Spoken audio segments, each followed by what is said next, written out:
सो हम इस एग्जाम्पल की बात कर रहे थे जिसमें हमने अर्थमेटिक मीन और अपने वेटेड मीन निकाला है, ठीक है। तो नेचुरल नंबर हमारे पास कहाँ से कहाँ तक होते हैं, 1 से लेके n तक, 1 से स्टार्ट होते हैं, हम सबको पता है, और n तक जाते हैं। वैसे ही हम उसका वेट हमने उसको साइन कर लिया, 1 को 1, 2 को 2, 3 को 3, सो ऑन टू n को n।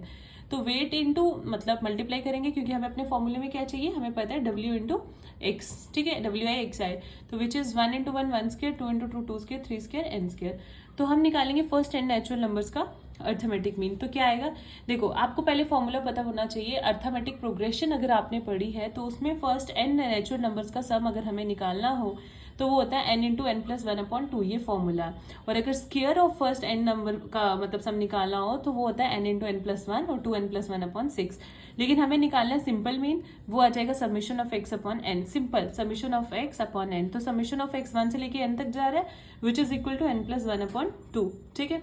तो वेटेड मीन निकालना है, तो वेटेड मीन आपका किसके इक्वल आ जाएगा, फॉर्मूला तो ये होता है फर्स्ट n का, n इंटू n प्लस 1/2। तो लेकिन वो n से डिवाइड भी हो रहा है, तो n कैंसिल हो जाएंगे, n प्लस 1/2 बचेगा। वैसे ही वेटेड अर्थमेटिक मीन ले लेंगे, which is summation of WX upon summation of W। तो वो आ जाएगा 1 square plus 2 square plus so on to n square upon 1 plus 2 plus n। तो मैंने अभी बताया आपको स्क्वायर का क्या फॉर्मूला होता है, n into n plus 1 2n plus 1/6। तो वो किसके इक्वल आ जाएगा, n into n plus 1 2n plus 1/6 upon first n terms का कितना होगा, n इंटू n प्लस 1/2। तो n इंटू n प्लस 1/2 जब ऊपर जाएगा तो 2/2 n इंटू n प्लस 1, ये कैंसिल हो जाएंगे। तो हमारे पास लास्ट में n plus 1 cancel, n cancel, 2 से 3 कैंसिल, 2n प्लस 1/3 बच गया। तो इसी के साथ आपका अर्थमेटिक मीन होल टॉपिक खत्म हो गया, ठीक।